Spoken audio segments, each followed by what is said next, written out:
안녕하세요. 대리임장입니다. 지난번 소개드렸던 마석의 단독주택이 기일 변경이 되어서 4월 10일에 입찰 기일이 잡혔는데요.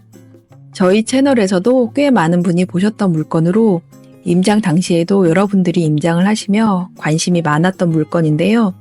왜 이런 변경이 된 걸까요? 오늘은 변경 이유와 마석 단독주택 영상 재업로드하려고 합니다. 이 물건처럼 변경이 된 경우 문건 송달 내역을 확인하시면 어떤 이유로 변경이 되었는지 확인하실 수 있는데요. 2월 25일 채권자 최땡땡씨 경매 부동산 매수 신청서 제출로 확인됩니다.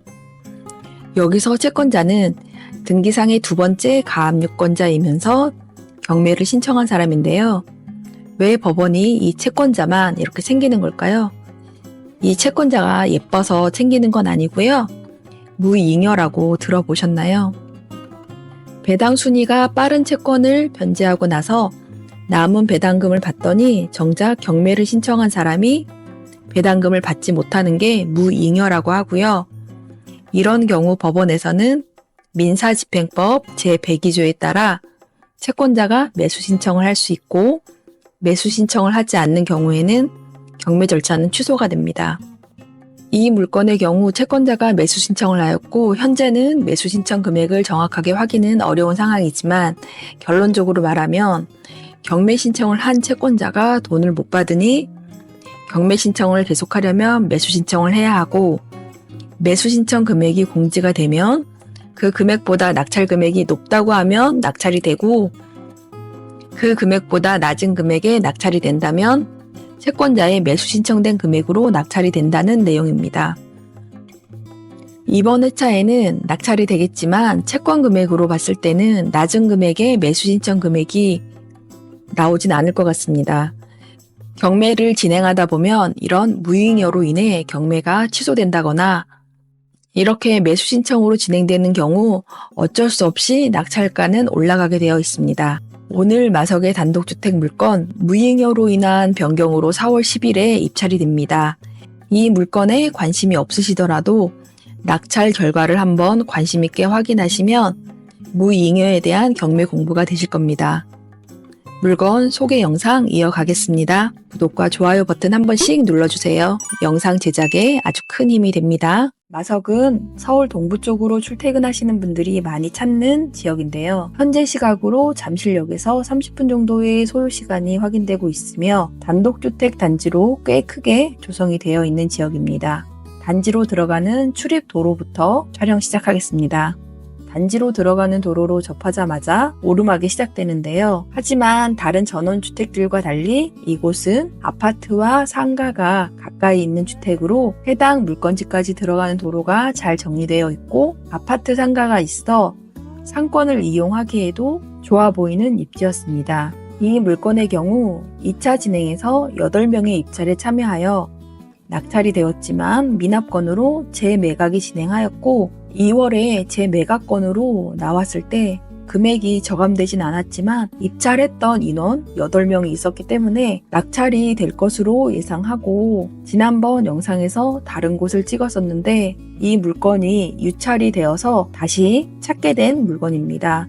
남양주라고 해도 서울에서 멀지 않은 거리에 있고 위치적으로나 건물 상태로 봤을 땐 괜찮은 물건이라고 해서 임장을 갔는데 임장하는 동안에도 두 분이나 개인 임장하시는 분들 만날 수 있었습니다.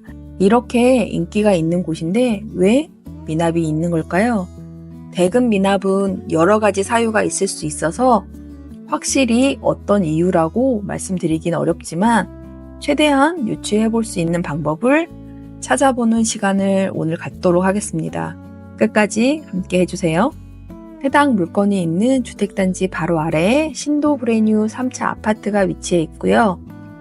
아파트가 끝나는 마지막 부분부터 한 차선으로 오르막으로 올라가는 주택단지 초입 부분이 있는데요. 오르막을 처음 봤을 때 도로 포장이 안 된 도로였다면 포기하고 돌아갈 정도로 가파름이 꽤 있었는데요. 포장이 잘 되어 있는 도로로 올라갔고 첫 번째 오른쪽에 보이는 집이 이번에 소개해드릴 물건입니다. 물건지 지나서 단지 내로 들어왔고요. 잘 정리된 집들로 집들마다 주차장이 있기도 했지만 오르막 내리막이 약간 있어서 외부에 주차하기는 쉽지 않아 보였습니다.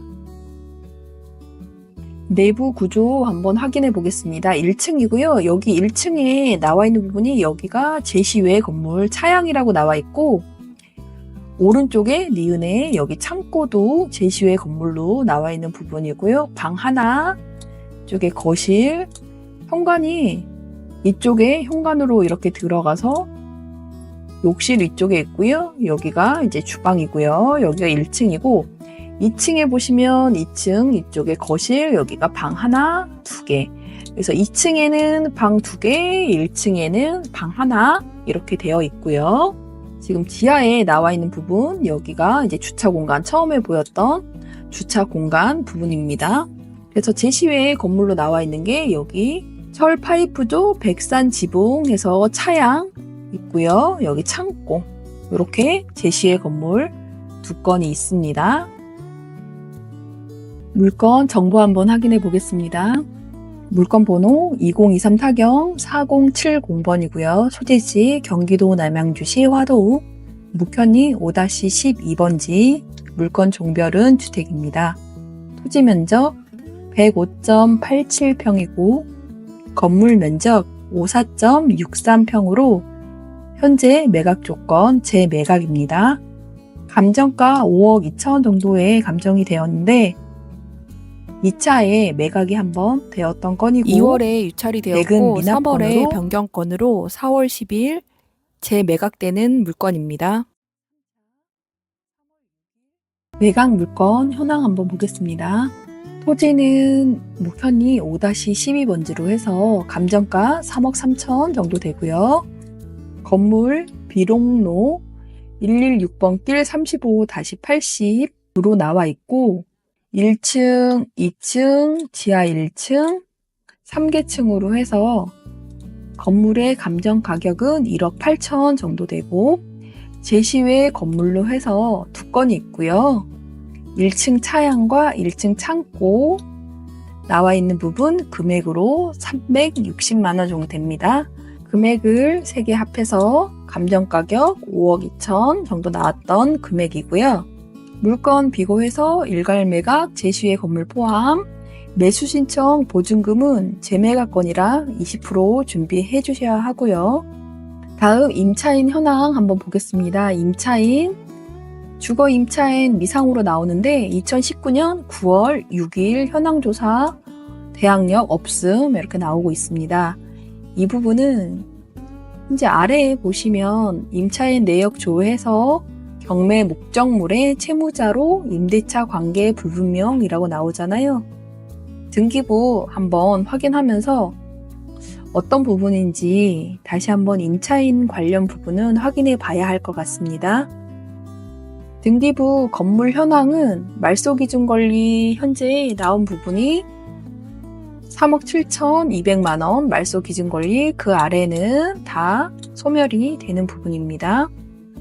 토지 등기부도 보시면 이 아래 말소 기준 권리, 아래는 다 소멸이 되는 부분입니다.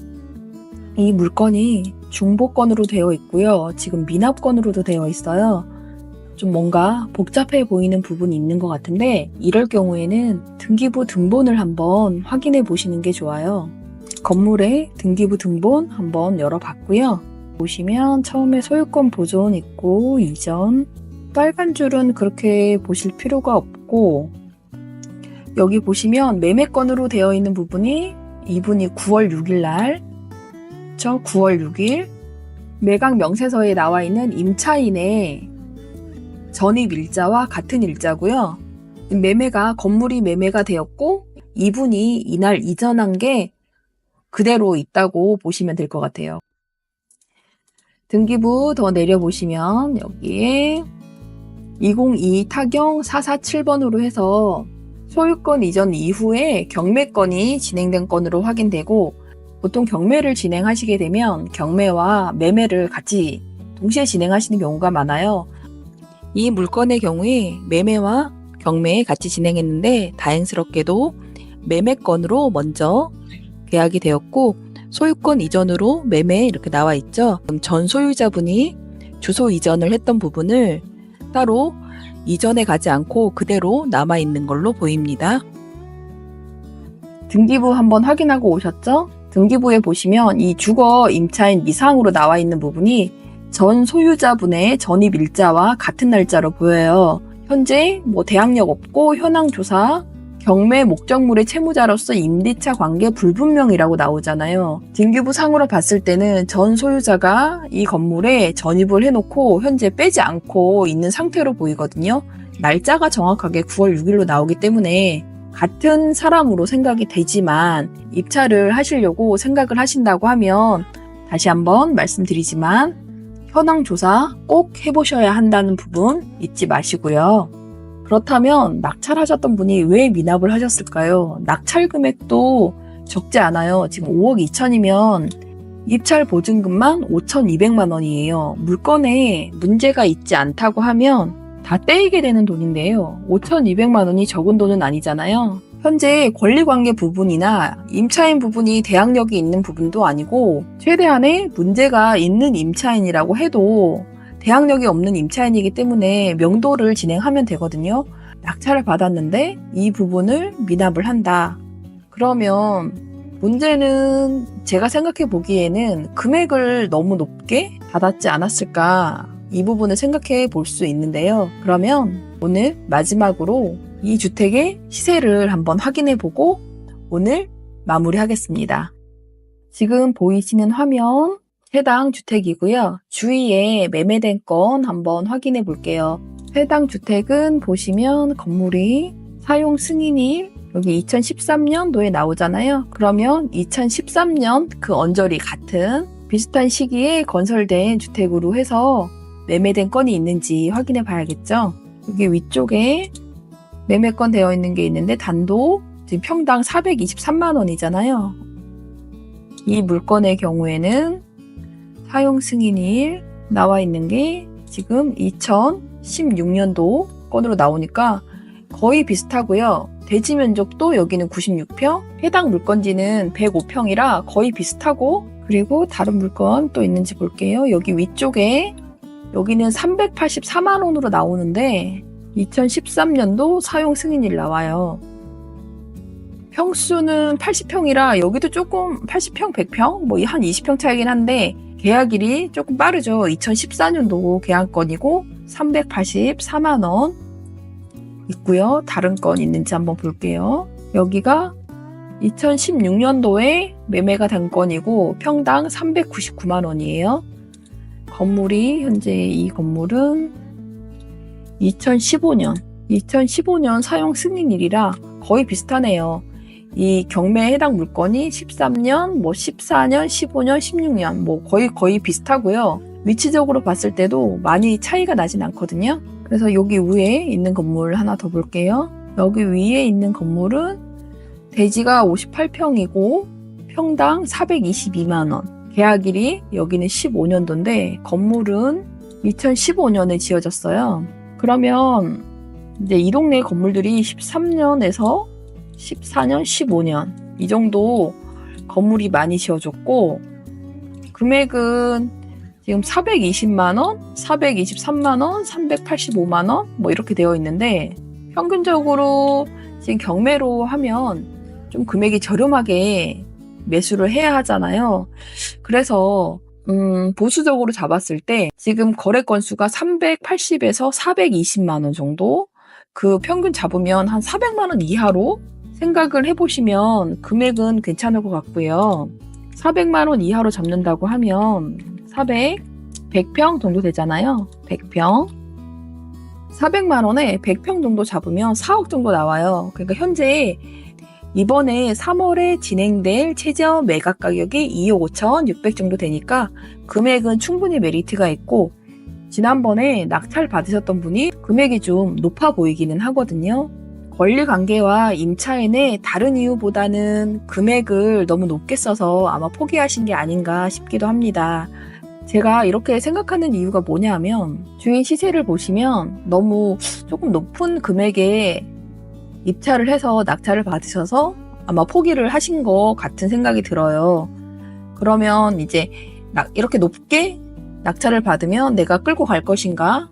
그냥 포기할 것인가? 이 부분을 많이 고민을 하시는데, 이제 아파트 같은 경우에는 빨리빨리 거래가 좀 안 된다고 해도 이런 주택들보다는 회전율이 높다 보니 그냥 안고 가시는 분들도 많으신데, 경매는 물건을 어쨌든 시세보다 저렴하게 구입을 하는 게 중요하잖아요.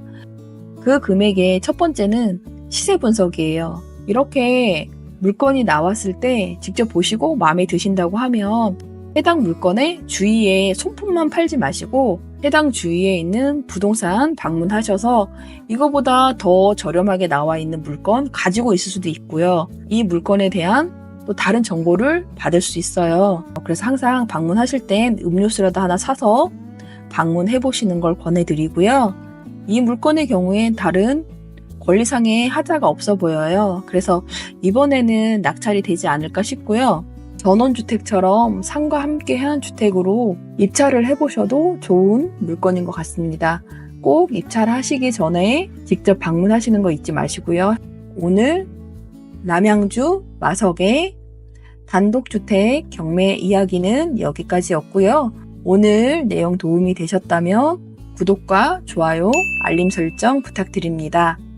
끝까지 함께 해주셔서 정말 감사합니다. 다음에 또 좋은 내용으로 찾아뵙겠습니다. 감사합니다.